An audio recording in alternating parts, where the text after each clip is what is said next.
Je crois que les AP étaient très conditionnés pour faire n'importe quoi. Et le conditionnement, ce qui m'a beaucoup frappé, c'est l'absence d'éthique, l'absence de retenue. Et ça, je n'ai pas compris. Je ne comprends toujours pas, d'ailleurs.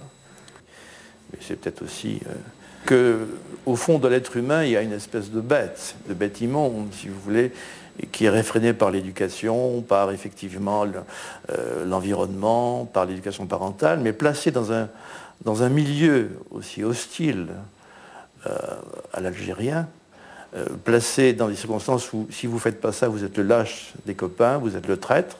Ça m'est arrivé de me faire traiter de traître, moi, parce que j'avais refusé de réanimer un jeune torturé. Les gens se laissent aller. Ils n'ont pas, comme on dirait en psychanalyse, ils n'ont pas assez de surmoi, assez de défense pour résister à ça. Les barrières tombent. Les barrières tombent. Toutes les barrières tombent. Peut-être que dans 500 000 ans, on commencera à voir ce que c'est qu'un homme. Mais je sais qu'à l'heure actuelle, la part animale en l'homme est encore très, très, très présente. Et la part d'animal en l'homme, moi, je l'appelle le péché.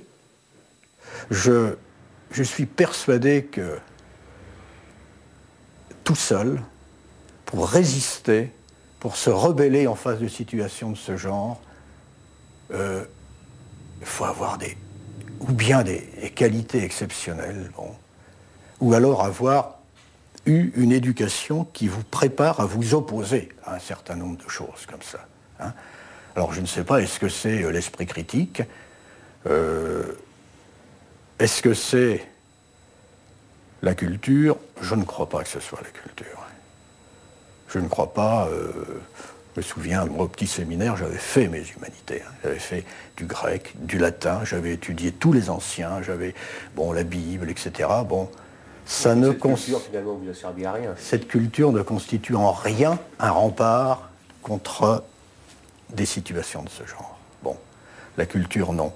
La religion, bah, apparemment, enfin, je n'ai sans doute pas été un cas particulier, mais je pense que ça n'a pas non plus été un rempart efficace, parce que, bon, parmi ces appelés, je pense qu'il y avait une majorité qui avait eu une formation religieuse, une formation chrétienne, bon.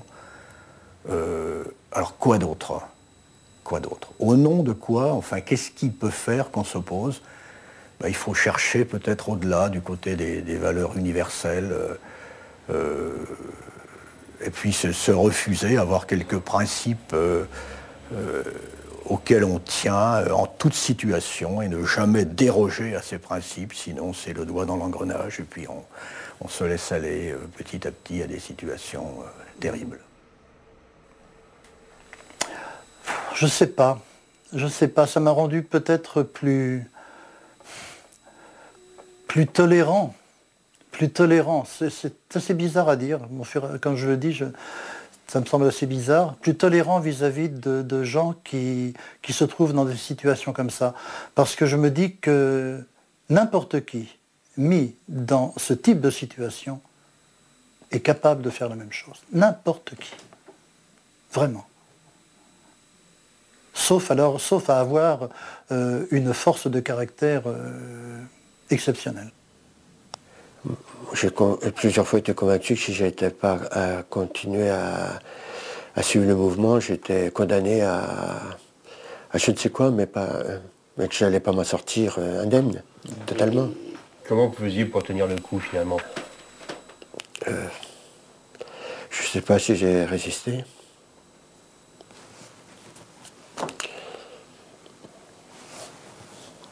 Mais vous avez quand même résisté, parce que vous êtes resté... Résister.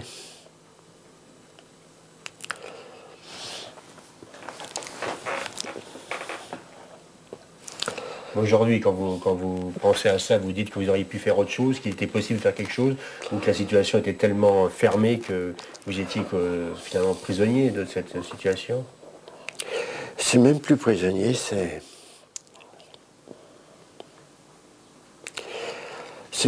même pas prisonnier, on est dans une situation où il est vraiment incapable. C'est pas possible.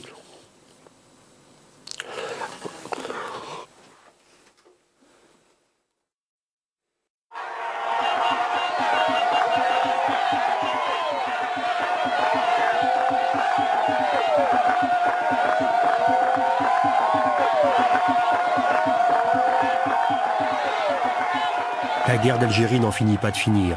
Sur le terrain, l'armée française a gagné. Politiquement, le FLN est vainqueur.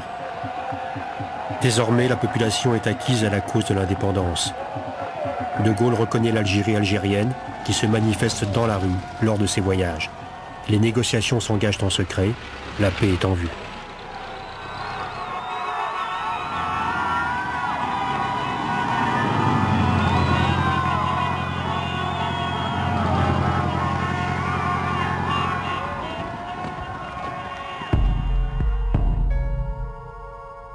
Les desperados de l'Algérie française refusent la marche à l'indépendance qui semble inéluctable. Charles Salan et Jouot tentent un putsch qui fait pchit.